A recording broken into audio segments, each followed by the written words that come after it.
There are no forests on Earth. When you read this headline out loud, even with the exclamation mark at the end, every sensible person will say that I'm out of my mind, and you will want to show me tons of photos with images of forests. I want you to believe that this is another trick. They make us think that this is a forest, when you actually are looking at 30-meter bushes. This is total bullshit and nonsense, you will say to me. Of course we know what forests look like, because we've all walked in them. Well, I expect that's how you will react, and that's fair. But after watching this video, its headline won't seem so strange to you, because you will reverse your concept of forests by 360 degrees. And now, first things first. We will begin with a well-known picture. Children see 9 dolphins on it, but adults see 2 lovers. A huge difference, don't you think? Try to see dolphins on it and see how hard it is.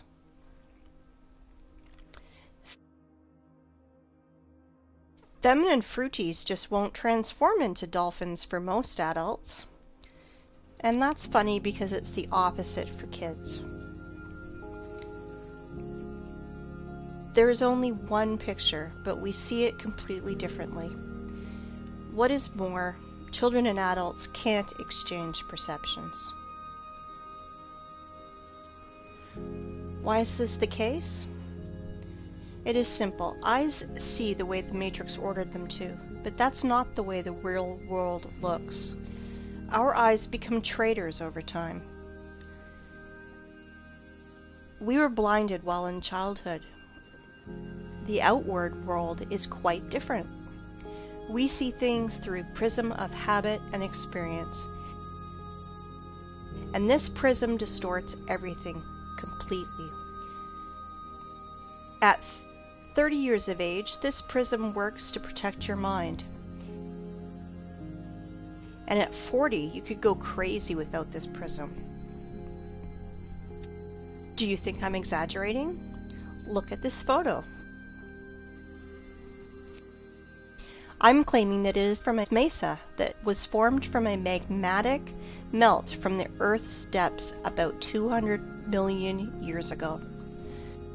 You think I'm out of my mind? Maybe you're out of your mind. You will understand soon. We'll come back to this plot of grass later.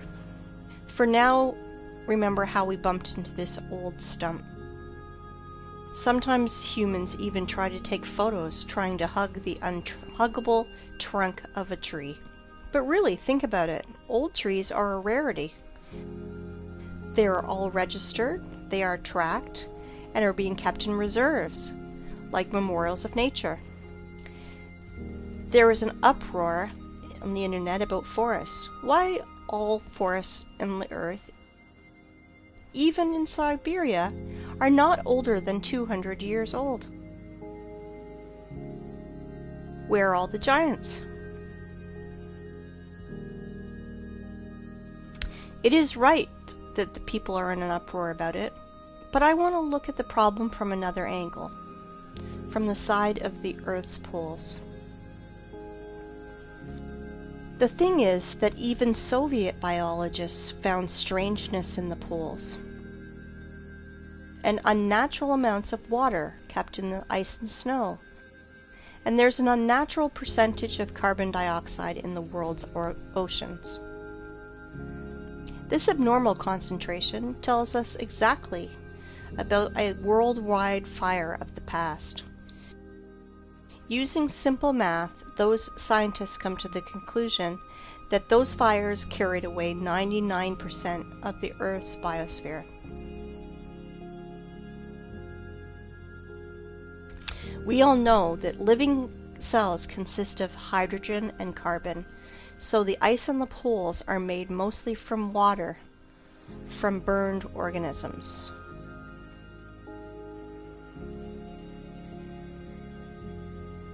And now, think about this number, 99%. It means that everything that now grows, crawls, flies, swims, and runs on the earth is 20,000 times less in volume than before this catastrophe.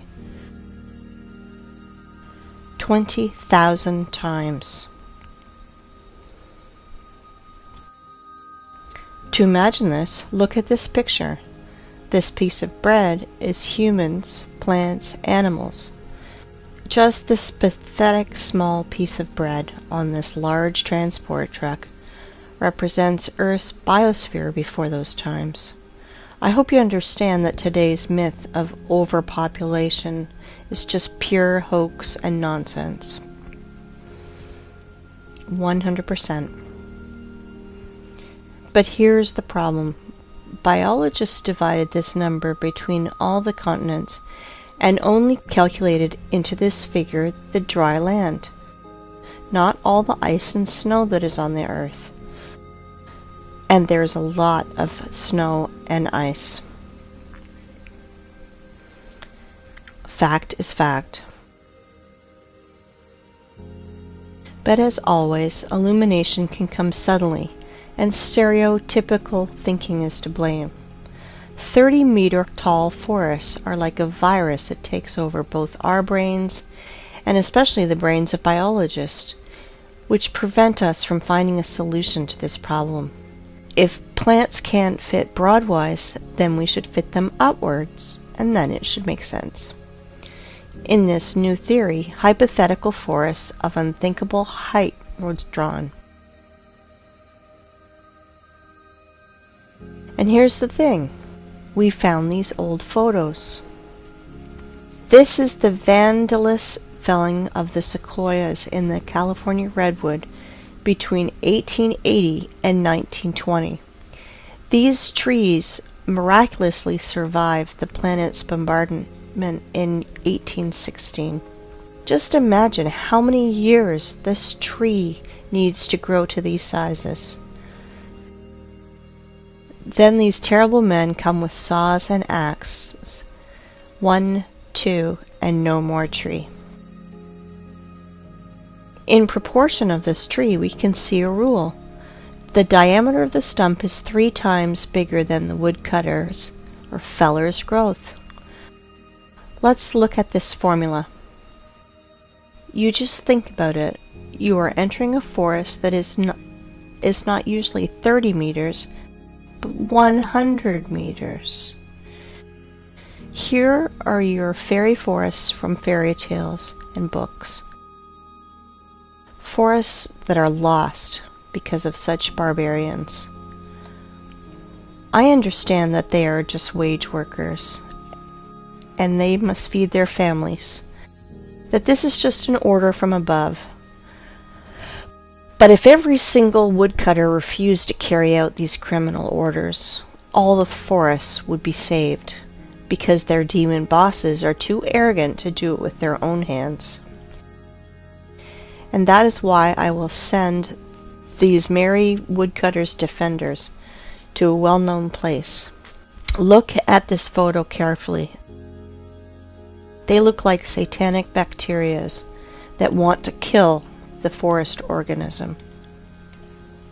For those who think that trees were killed just because of wood materials, I want to dispel your claims. Trees are energy generators. They produce constant electricity, oxygen from photosynthesis, food. They have a root network and are programmed to exchange data. Our ancestry had a theory that trees are programmed to keep data from everything on the planet and save it in their information portal in their carbon fibers. I do not know the reason, but some sequoias that these vandals left alive even put a fence around it and called it a wildlife sanctuary. Of course, park guides will tell you tales from the crypt. How in the stupid Zoic era, stupid sores scratched their booty on the old sequoias of California. Let's summarize everything. Remains of the giant trees of the past are found, and homeless ice and snow of the poles took their place in the mosaic. It seems like everything is clear, but it is not. Nothing is so simple. If we take myths and legends of all nations, you can find lots of stories about people, animals, and plants morphing into stone. This is normal because paleontologists all over the world dig petrified fossils of humans, animals, and plants. There are so many of them that old museums are overfilled with petrified fossils of clovers, frogs, lizards, pieces of dinosaurs, and so on. Frogs and clovers are fine, but what about the forests? Guys, where are the trees?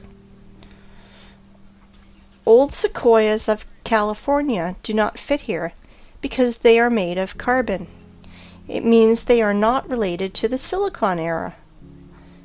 Why do I know this? First off, they were cut and sawed by standard instruments. All axes and saws would break if they had to cut silicon. So where are the silicon trees, if those giants from carbon are not related to the Silicon era? Guess what? They were found. Guess where? In the same North America, in Arizona to be precise. Ah, this zone of the Aryans. There are so many things going on there. The giant quarry that is now called the Grand Canyon. Like one person under the nickname Wake Up Human said, it is an apogee of the cynicism to name Quarry Waste as a national park. It is not a national park. It is just a quarry. And think what the ancient Russian word's root kolo is doing in the opposite part of the world. And the root ra, I won't even mention. Here is the city of Aryans, from which left only the vortex that made Hooligan meteorite 50,000 years ago. That's how Wikipedia is telling us this total bullshit. Oh, and by the way, here are our silicon trees. I wanted to introduce to you the museum under the open sky. Petrified trees here are just scattered in the desert and also fenced. Everyone today can visit this circus called Petrified Forest National Park. In this park, petrified fossils are not common. They are unique. If turtles and frogs were petrified in pale gray boulders, then this trees morphed into semi-precious stones.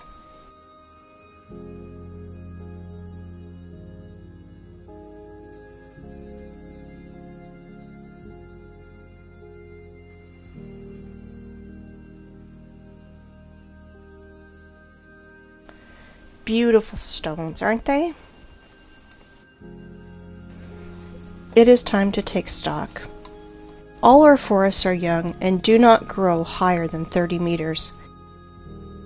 Remains of fairy forests were found in the sequoias of California, and biologists put poles of ice and snow in its place. We found petrified fossils of the Silicon era and trees from precious gems. Now everything fits together, right? Or no? In a perfect world, everything fits. In our cursed hell, nothing fits.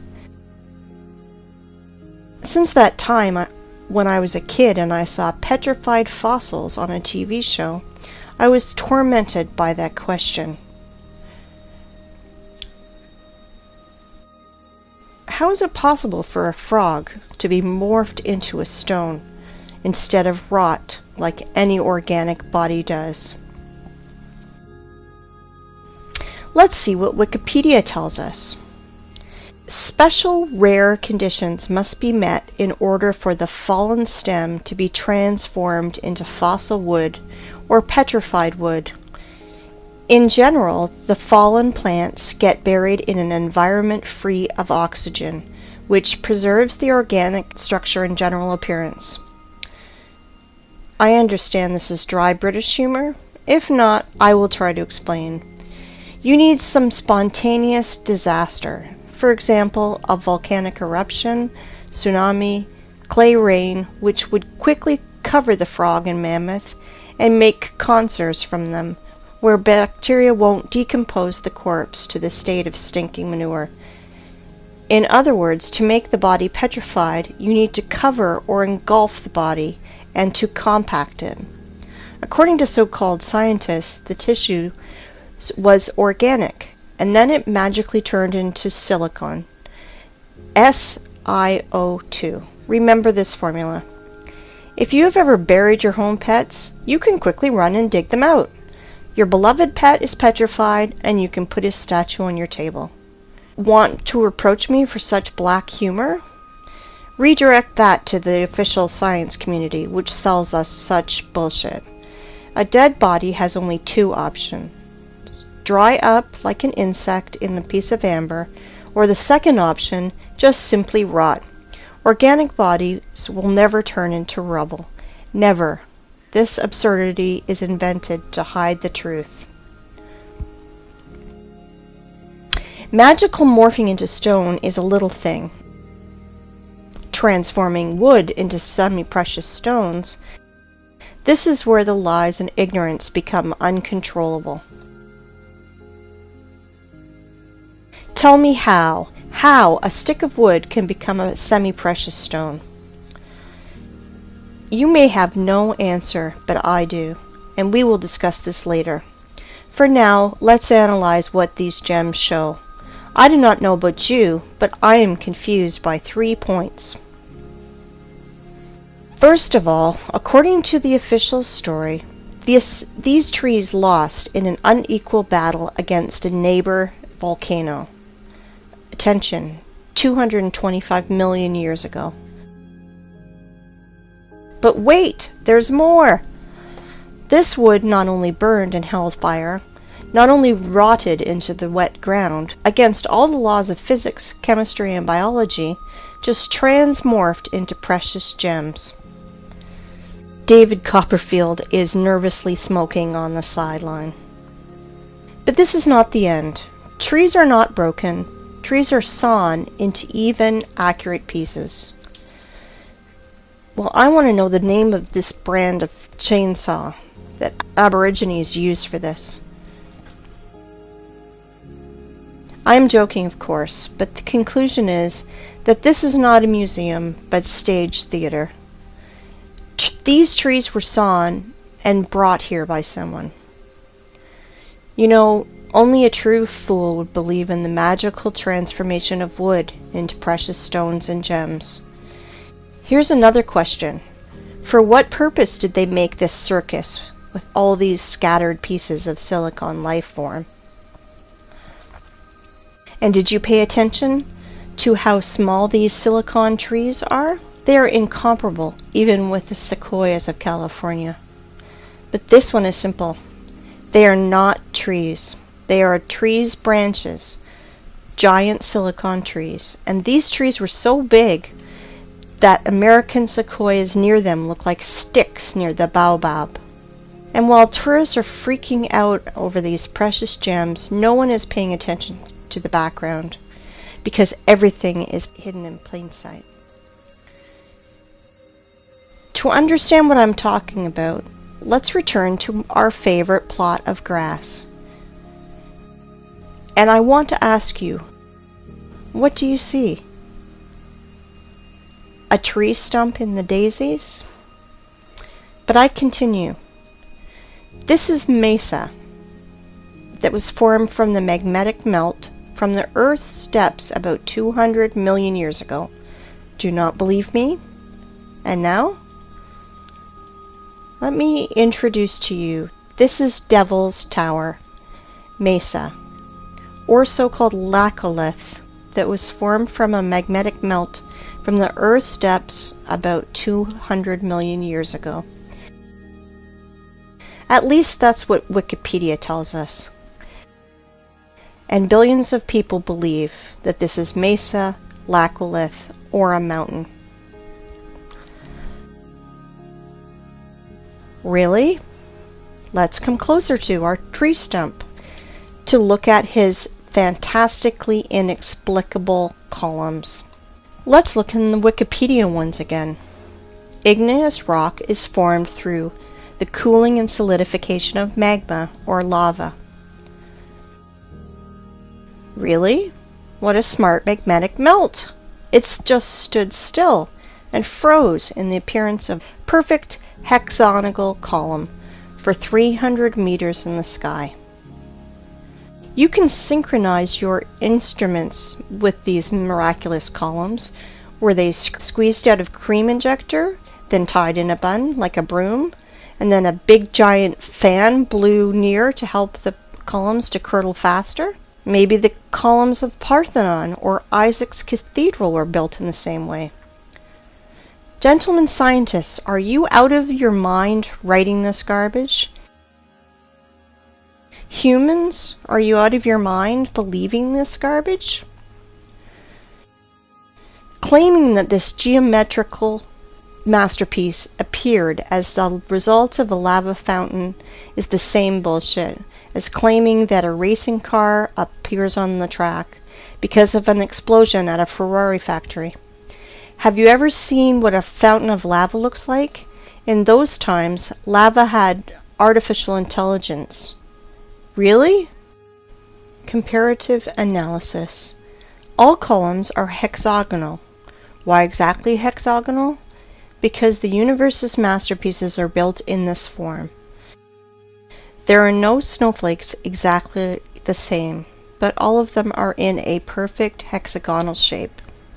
Bees, too, without the knowledge of mathematics, correctly identified that the regular hexagon has at least perimeter among all the other shapes of equal area, so you can fill this shape most efficiently. When bees build honeycombs, they instinctively try to make them as roomy as possible and spend as little wax as possible.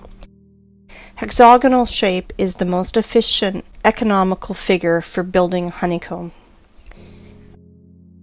Blind sheep cannot understand that our universe is fractal.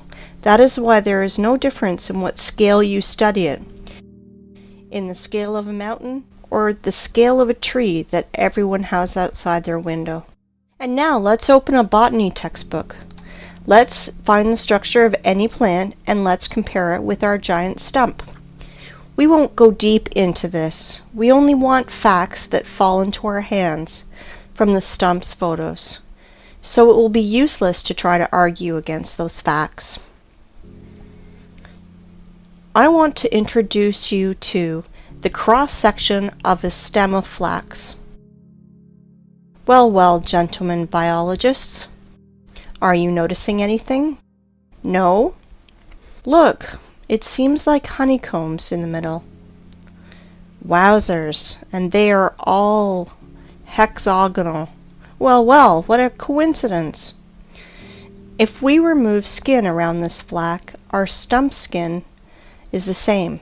Let's look at the small rocks around it, and guess what? Flax looks exactly like our stump from the bird's eye. They look identical. Exactly. The stump's fibers, like the fibers of the flax, has a hexagonal shape that is strictly preserved. It is geometrical the entire length of the stem, and that is as much as 384 meters. I want you to pay attention. The stump's fibers are even stricter in their proportion, as we learn from the botany textbooks. They are no different for the whole length, but are relative to each other. It is a branch of armature hexagonal cross-section after leaving the metal rolling mill. The fibers are not attached to each other, since they freely exfoliate and fall as the stone erosion goes.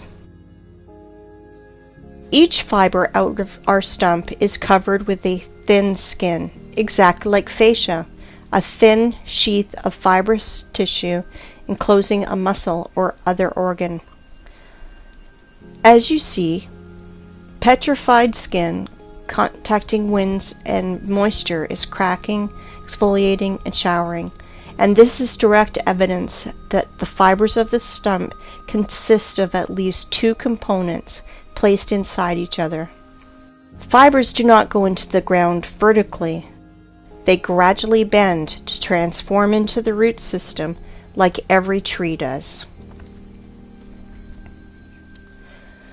As you can see, the official story of spontaneous and accidental solidification of lava is 100% bullshit and falling apart quickly.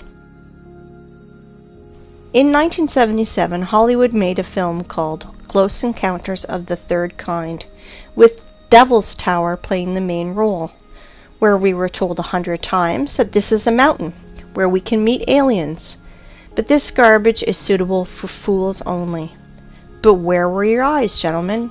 Hey, biologists, geologists, paleontologists, are you here? Do you study the world in a welder mask? And now, let's find out the height of the tree, which was a stump one day. Let's use the formula that I mentioned earlier. The diameter of our stump is 300 meters at the base.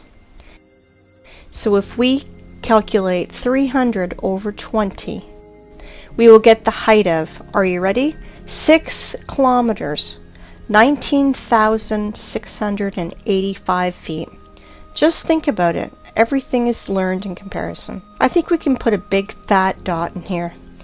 Devil's Tower is a giant stump of a giant silicon tree with all the attributes of a normal stump that everybody's seen. But we should not underestimate the matrix that keeps all the cattle in the stables. I am sure that after such clear evidence, there will still be deep sleeping people who will ask for more. If you think that that's all my arguments, I want to disappoint you, because I have so many trump cards up my sleeve, and I will enjoy every moment that I will throw them on the table. Well, we figured out everything about this stump. Let's move to another one. Yes? And you thought that this was the only one? You just need to remove your blinkers and you will see so much. Let me introduce to you Giant's Causeway in Ireland. Notice something familiar? Take a closer look. Again, hexagonal columns. Wow. If you did not notice the similarity to the Devil's Tower's fibers, you must be 100% blind. This is the same giant stump, but now it did not come out of the ground. This tree grew right on the sea's shore. The Giant's Causeway consists of almost 40,000 columns of such geometrical proportions that all the bees in the world would be jealous. Of course, all nerds declared it to be a national nature reserve. Like I mentioned before, as one person named Wake Up Human said, it is an apogee of the cynicism to name quarry waste as a national park. In which connection is quarry waste here? I will say later, but guess what the official science bleats about this Irish stump? Giant's Causeway is an area of about 40,000 interlocking basalt columns that result of an ancient volcanic eruption. Volcanic eruption! Please tell me how to stay calm and not erupt in a fountain of swear words in the direction of this science society. It is hard, very hard, but I will try because our enemies only want us to do it. I have only 2 questions. First of all, how many years was C.C. Campbell in a coma? And second, why do bees' honeycombs not declared as a result of an ancient volcanic eruption? Because they are not distinguishable at all. It's no less strange why street sidewalk tiles are not declared as a result of an ancient volcanic eruption. Show me a single difference, nerds. And now I'd like you to come back to our old method and compare Giant's Causeway, but this time with real lava. I want you to remind you how lava erupts and flows. and this is how it congeals. And now let's compare Devil's Tower.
And now let's compare with Devil's Tower with Giant's Causeway. Oh, sorry for my French. I mean, let's compare Silicon Stump with Silicon Stump. Somebody still believes in the lava fountain? If I didn't know about giant silicon trees, I'd rather believe in a giant cream injector and a fan, but not in volcano garbage. If you think that these two giant silicon trees are the only thing that I can show you, then you are mistaken. There are loads of them on the planet. The funniest thing is that normal people do not realize that they are stumps. But official science realized that seriously, that they should find out how to hide these trees from people who ask too many questions, and they invented a genius name for these silicon stumps: the basalt cliffs.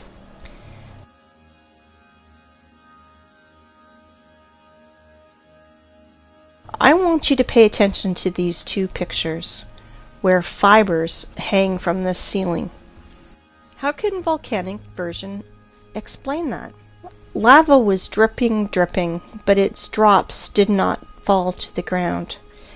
The drops stuck by their hexagonal honeycombs to the major neighbor drops, which somehow reached the ground. Look at this picture. Just an everyday photo with this girl. It's good. But the only thing she does not realize is that she's sitting near the stump of a silicon tree. All artifacts are in plain sight, but the prism of the matrix do not allow us to see 9 dolphins. There are tons of silicon stumps in the network. You can research this topic yourself. Google will help you. Let's move forward. I want to introduce to you one more hexagonal miracle of the Earth that is of silicon nature. I want to introduce you to the biggest salt lake in the world, Salar de Uyuni in Bolivia. As you can see, not everything is so simple as it is written in textbooks and shown on the Discovery Channel. Our tradition wanted to show you what Wikipedia is telling us about these hexagons. But the fibers of silicon stumps, Wikipedia is changing it a bit. About the hexagonal structure of South American Lake, it is keeping silent, like a fish, like there's none of them. But they are there, absolutely there. You won't believe it, but Wikipedia is not the only thing that's silent. After hours of research, I found nothing about this hexagonal structure. And only in one place I found a single phrase, like, "Look, how interesting this dried and cracked salt." And then I fell into a stupor. First of all, under the blazing sun's rays, every surface cracks like this. But not in hexagonal shape, like honeycombs. Secondly, cracks are deepenings between the fragments of surface, but I see elevations. And this is opposite to the cracks. It looks more like fiber fascia, like the silicon Stumps one. And the third thing, why is all the salt surface in exactly a hexagonal shape? If the official story is not a sensible explanation, let me tell you my opinion. As Wake Up Human says, there are no salt lakes, just sludge settling tanks. I agree with him, but this is not the case. And here's why. I think that you've already realized that honeycomb's hexagonal shape is an attribute that belongs exclusively to living organisms. Either is the possession of a queen bee, snowflake structure, or plant's fiber. As we see with our own eyes, Salar du Uyuni is not just a giant layer of salt. It was a living being of the silicone form of life, which was scraped out by the adepts of technocracy, by their machines. Now you understand how far we are from reality? If we can't even imagine a giant tree, then how can we imagine a creature from salt, 10,000 kilometers wide? Then the height is impossible to imagine. Now you understand that 7,500 years ago, our planet was so fantastic, fabulous, and beautiful that Cameron with his avatar is a poor substitute. All that is left to us is a desert, which we have turned into a scrapyard. And what I mean by saying scraped out by their machines, well, to be short, while our society was sleeping in this matrix, working 9 to 5 hours a day, doing useless things, dreaming useless dreams, our planet was literally being scraped out, and they are scraping it out now with their giant graders and machines. I will show you later. Well, the theoretical part is over now. It's time for the climax, and we are close to the runway. But before, we should return to our first stump and see one strange thing. I bet you did not notice. We saw many stumps, but this one is special. It has a flat surface on top, which means it was cut down. Yes, exactly, cut or sawed. And now our imagination is asking us, who cut it? For what? What did they cut it with? I will answer this question later. We will put these questions in the background because the stump that was cut is not a single one on the planet. I will tell you even more. Devil's Tower is a small one compared to the others. Boys and girls, our aircraft is ready to fly. Of course. Well, we have no course. We will fly around the planet. Fasten your seatbelts and better hold on to the handrails, because everything you will see will overturn your notion of rocks and mountains. Let's go! While we're flying, let's play a game. Find 10 differences. Though there are only 2 differences, material and size.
These stumps are sticking out everywhere on the whole planet.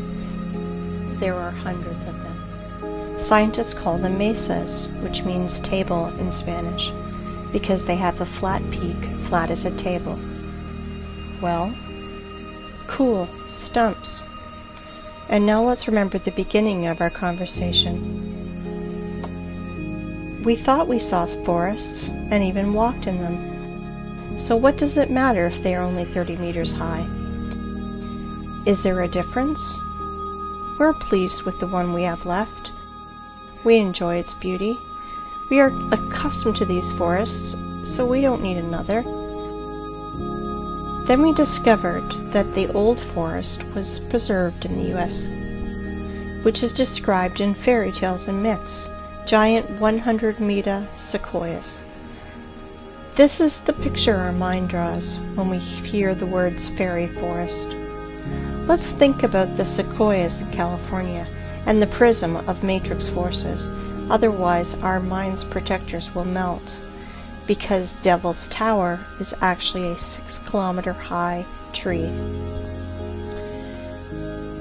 But realize that Devil's Tower is a young plant compared to other trees on our planet. For example, this mountain in Cape Town in Africa is really impressive. This plateau is 3 kilometers in diameter.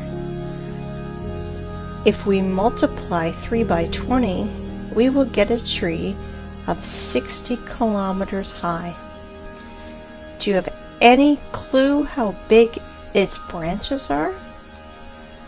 On one of the branches, you could easily place a huge residential area with all the shopping malls, schools, and parks. Just imagine how huge it is.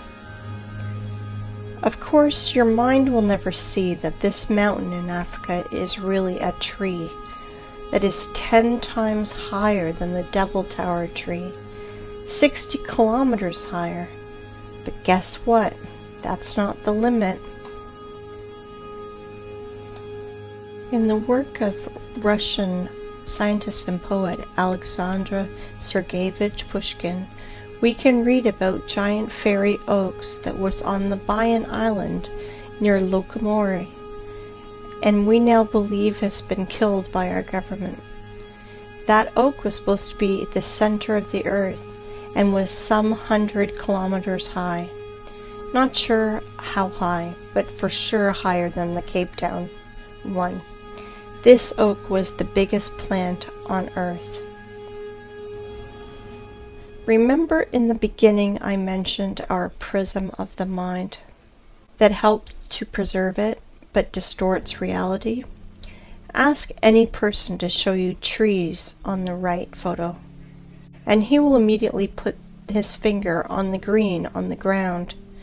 Without noticing that it's only pathetic bushes, it looks more like moss in comparison to this size. But definitely not a forest.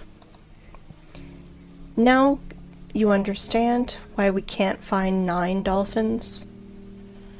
But do not dwell on fish and stumps. Once again, I urge you to think in planetary sizes.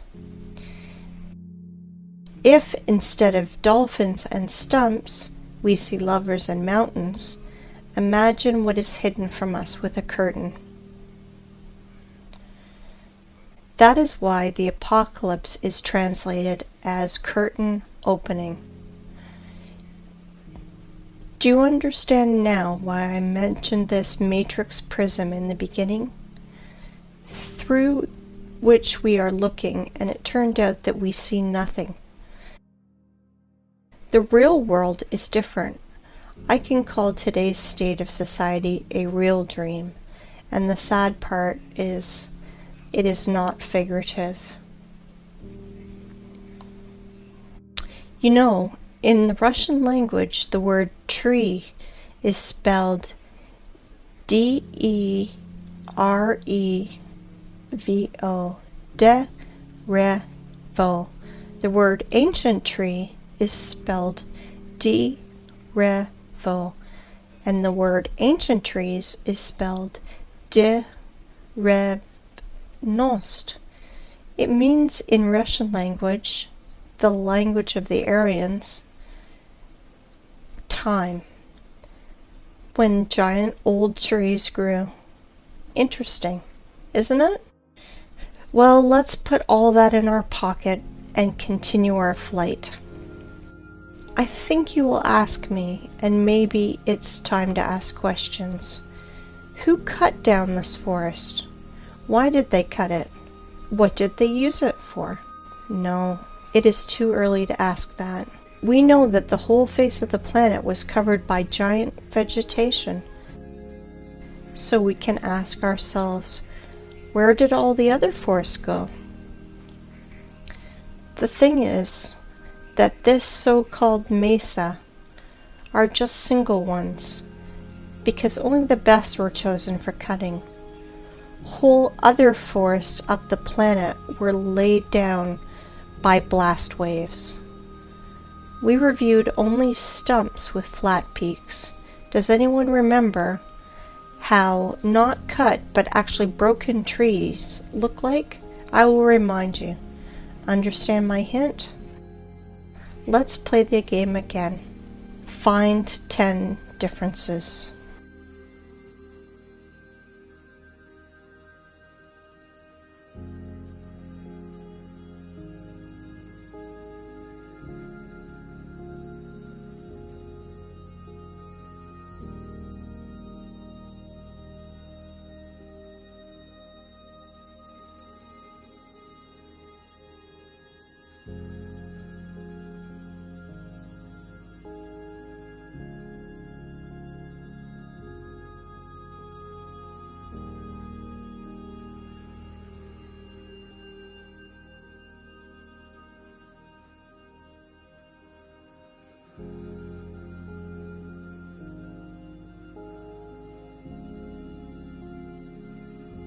I think you understood the meaning of my words.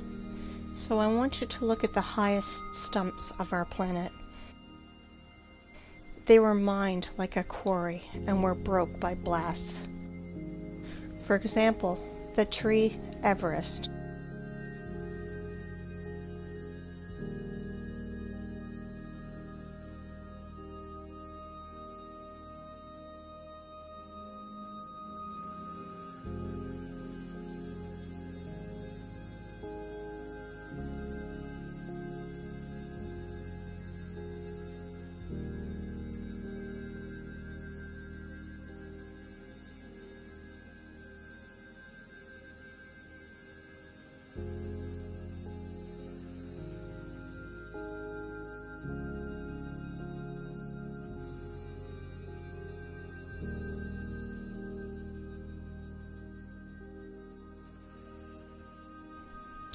Have you already guessed?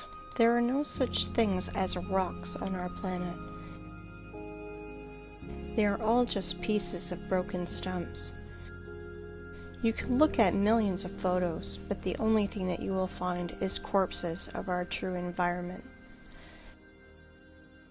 How official science explains our origin of rocks, I think you guessed too. Now you understand why we are so charmed by rock? Why are all elite properties placed between rocks? Why the most clean materials for construction are pieces of rock? Because even if they are dead, they still emit powerful energy for us, mortal carbon human beings. Stone is a bridge between silicon and carbon life forms. And now, the important thing you must learn is how to distinguish rocks from mountains. They are completely different things. Rocks consist of solid pieces of ragged stone with fragments of fibers that reach to the sky. But mountain is just a pile of loose waste, which were brought on by giant machines. It has almost perfect cone shape, like every loose structure does. Sometimes those piles have chemical waste inside And sometimes those wastes react with each other, and sometimes they burn, and sometimes explode. And then nerds in white coats scream that they invented a new volcano, and will immediately tell you stories from the crypt. How 200 million years ago this volcano formed those silicon stumps, and explain the origin of our street sidewalk tiles as a result of an ancient volcanic eruption. That is why there's no such thing as volcanoes, rocks, and mountains on our planet. You can throw out these terms from your vocabulary. Okay, let's fly further. So from our window you saw that absolutely all the rocks on our planet are just corpses of the silicon form of life. They are all fallen trees, you want to ask? No, not all of them have hexagonal structure like the Devil's Tower. Some of these rocks have lamellar structure or spongy structure, like our mushrooms do. Like liver is different from our heart or our lung, so our ancient world was so diverse that we can't identify or even imagine lots of species structure like our mushrooms do. Like liver is different from our heart or lung, so our ancient world was so diverse that we can't identify or even imagine lots of species and subspecies. Let me introduce this theme was covered in detail by Pavel Ulyanov. His YouTube name is Wake Up Humans. He did revolutionary work in the theme of geology and bucket wheel excavations work. Let me introduce to you this giant cuttlefish, which is a Badger 288, one of the world's biggest rotor excavators. And this is how those machines work. They crawl on its wheel parallel to the quarry wall. Giant wheels with ladles scratch at rock and ground, leaving concave wall.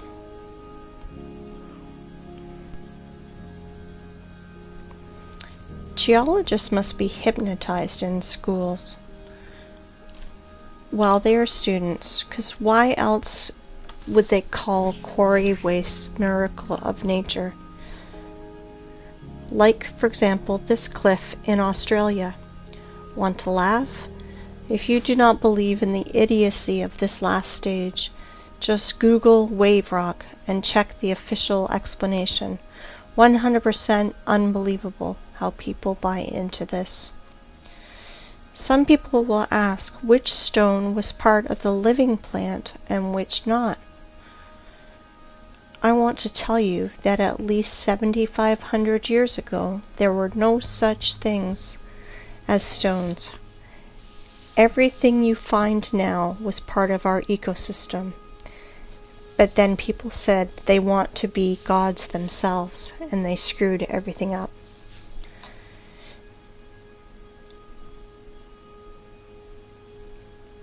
I want to ask you, open your minds. They live, we sleep. But they not only live, they're also killing our planet. They are doing it right now while you're watching this. Wake up, humans.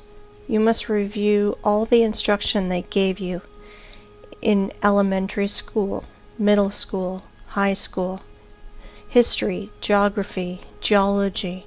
Open your mind. I want you to look at these photos. Today we have lots of artifacts which we can't repeat because of certain conditions as the lack of technology, lack of equipment, or specialists, and which are evidence that our civilization is 200 years ago, and before that compared to us was way more developed, and today's society are just kids in the sandbox. Here are some examples. Babalovo Bath, 1784 to 1820. Here is what this man that was near it tells us. Sorry for my language, but they are telling us absolute bullshit. That somehow the master made it for 7 years and polished it every day like Papa Carlo. Absolute bullshit. With all my responsibility as a lathe man of 5th level, I declare that this is machine precision. Concave and convex surfaces of this bath, strictly precise, circle on the whole diameter, very accurate spherical surface in the lower part of the bath. Inside the bath on the bottom, the same super accurate concavity of the whole diameter. This product is impossible to do manually, especially to polish. I have the impression that it only yesterday got out of the machine. And the polish is like from Isaac's castle columns. It's impossible to do without high-class and high-speed polishing and grinding instruments. Next one, Alexandrian column, 1834. Weight is 600 tons, 27 meters high, granite. Impossible to do manually without turning this on a lathe machine. This column has the shape of antithesis. It's simply impossible to do manually. Third, Peru Ollantaytambo. Polygonal docking of blocks. Weight is 40 to 120 tons. The level of adjustment you can see for yourself. Blocks are aligned in 3 dimensions. Capella San Severo. Made from a single piece of marble. This is impossible to do without an advanced CNC machine. For the last 50 years, there was nothing even close to the complexity of this execution.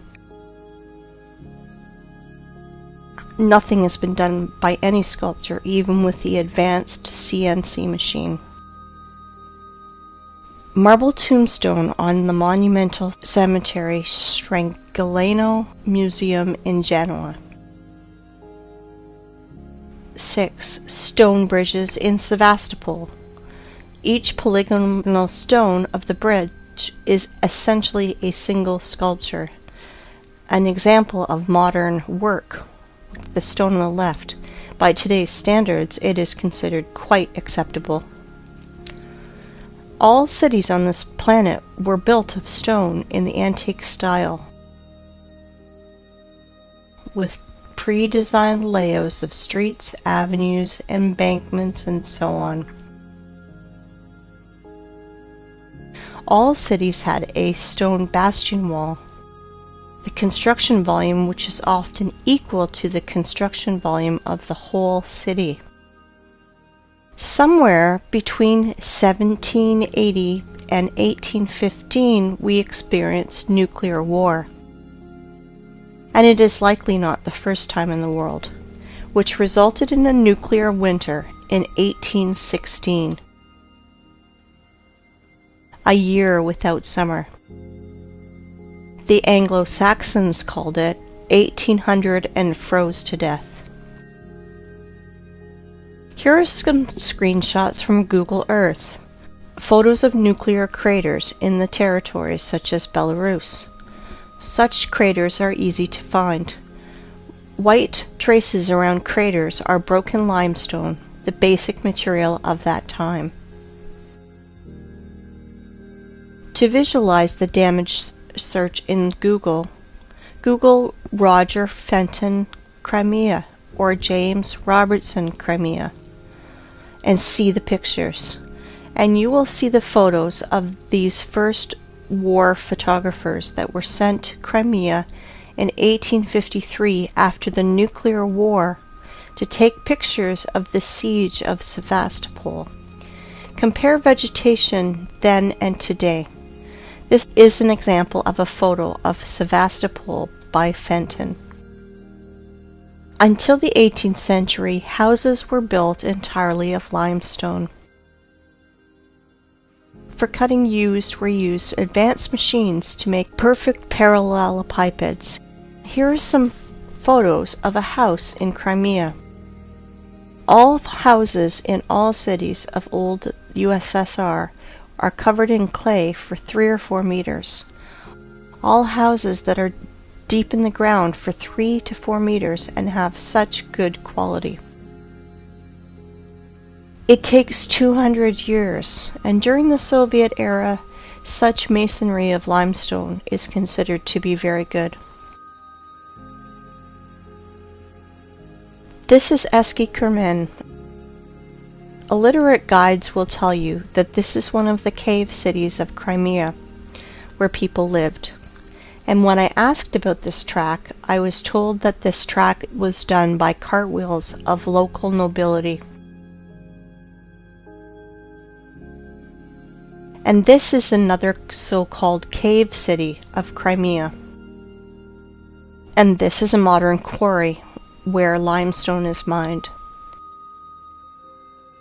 This photo is made before the revolution of 1917. You can see that from the limestone is accurately cut segments, the bottom of which runs the railway and where a house stands.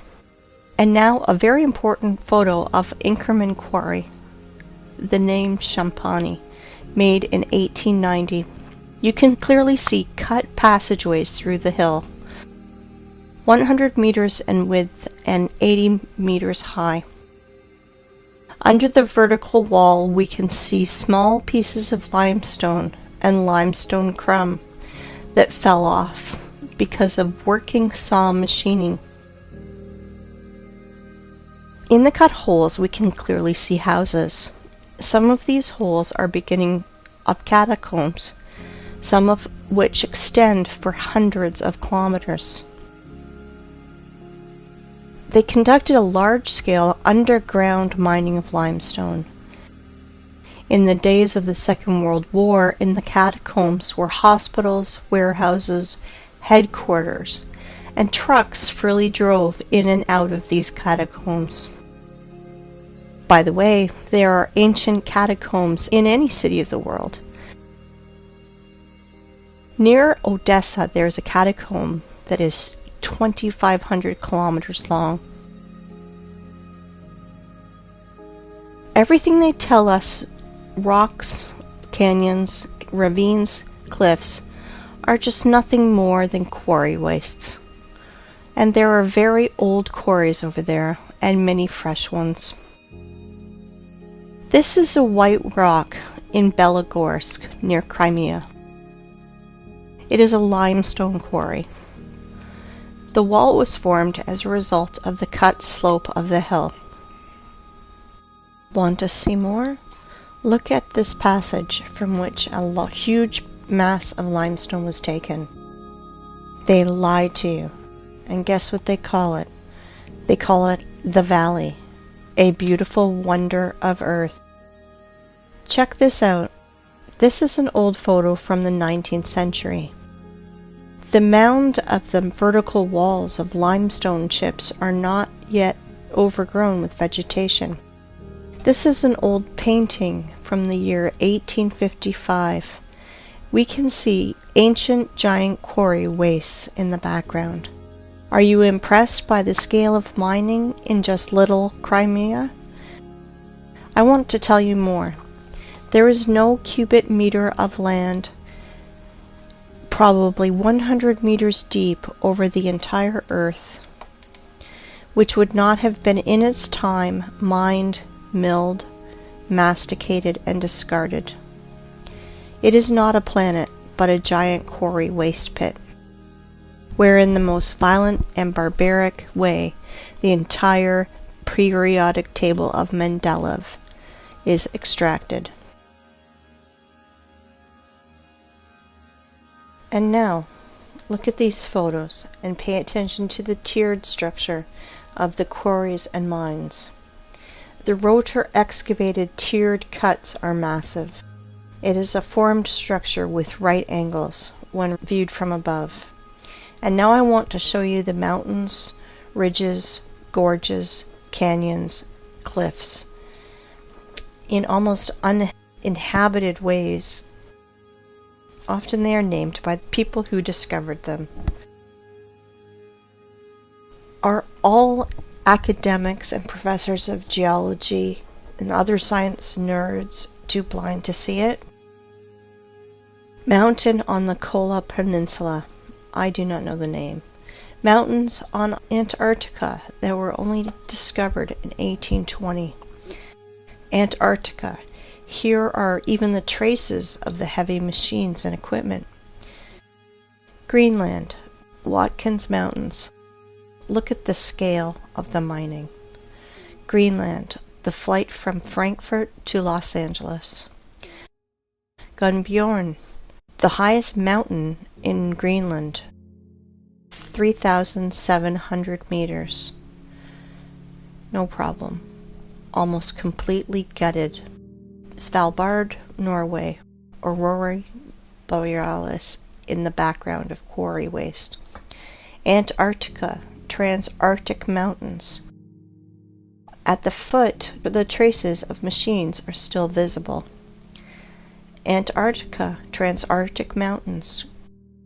Quarry systems. Pay attention to the background. Mount Kailash, Tibet. The height is 6,638 meters. Have you ever seen in our time heavy mining equipment that's raised to such heights? Goblin Valley State Park, Utah, USA. Gloss Mountain State Park, Oklahoma, USA. Grand Canyon, Arizona, USA. It's just a giant quarry waste, gutted territory. Millions of tourists think that they are looking at a miracle of the world because they were told so. Quarry, Grand Canyon, Arizona, USA. Nowhere can we find traces of water erosion, only the shock explosive impacts on the silicon vegetation. Quarry, Rock Spitzberg. Quarry, Grand Canyon. The cut of the stone with a circular saw. Quarry in Australia, Blue Mountains. Blue Mountains from another angle. Blue Mountains, the vertical wall. Compare it with the marble quarry in the Alps. Marble mining in the Alps. Giant quarry. Do not know where. This photo is offered as wallpaper on your desktop across the internet. Caprock Canyons State Park, Texas. Again, a national park created from exhausted quarry wastes in the USA. In some quarry wastes where there is a lot of moisture, people do farming. Banao rice terraces. Again, Banao rice terraces. And this is Canyon de Chelly Nation Monument, USA. The saws apparently did tunneling. The so-called Painted Hills in Oregon. Mountains Ravine, South Africa. Orange River and Mountains. Timna National Park in Israel, just a quarry. Quarry, Green Canyon in China. Flooded quarry, Charak Reservoir in Uzbekistan. Flooded quarry, another angle. As you can see, there are no natural rocks, mountains, cliffs, and gorges on this planet. You know, while people argue on the internet how flat the earth is, like a pancake, or maybe a little concave, our masters are literally devouring our home and turning into a desert and a scrapyard. Guess what? It appears there are quarries on our planet the size of several countries. For example, in Tajikistan, Afghanistan, Uzbekistan, Turkmenistan, Kazakhstan, and Iran, there is almost no soil in these parts of the country, because a 100-meter layer of soil and all living things on it was removed. It looks like the Ural Sea and the Caspian Sea are just giant flooded quarries. Yes, all areas in the world that is painted yellow on Google Maps are the bottom of quarry wastes. Uzgurt Plateau. In the middle of the picture is a group of cars. If you fill this quarry with a layer of water 1,500 meters high, you will get an analogy of the Sea of Azov. And this is the Sea of Azov, flooded old quarry. The bottom is as smooth as a table on which rotor excavators rolled. The maximum depth is 15 meters. Perhaps thorium was mined here. The edge of the Karakum Desert, the area of which is 350,000 kilometers squared. The impression is that planetary reapers worked here. In reality, quarry, for the rest of the population, Canyon Yangakala, the wonder of the world, in Turkmenistan. In reality, quarry, for the population, Plateau Tozber, Kazakhstan. USA Monument Valley, USA. Previously, this area was several hundred meters high, up to the stumps of the silicon trees in the background. Same Monument Valley, USA. Namibia. The desert is the bottom of a quarry. Egypt. The top layer is scraped out with soil and all living things on it, also burnt by nuclear blast. Most part of Australia is cut and scraped almost completely. No soil, only red desert left. Australia, Nigeria, desert. The conclusion is deserts are 100% artificial. They emerged as a result of long-term mining activities. Even more, you can easily safely replace the words canyons, gorges, rocks, ravines, plateaus, mountain lake, and just simple lake in your vocabulary to the words quarry, mine, flooded quarry, flooded mine. Krivobor in Russia. Krivobor in a different angle. In the middle of this island, overgrown with bushes, stood a rotary excavator. Quarried in Switzerland, obviously the work of a rotary excavator. Siberia, Anabari Quarry. And now look at this. This is pile of waste rock in Donbass. The height sometimes reaches 300 meters. Inside them are chemical reactions. They burn, and sometimes they even explode when they accumulate excess pressure, and more. Let me introduce to you this pile of waste called Vesuvius in Italy. 1,281 meters high. But science nerds will tell you that this is a volcano because it is burning, even once it exploded. What a story. How people buy into it is beyond me. And now let's look at the biggest pile of waste, called terracons or volcanoes.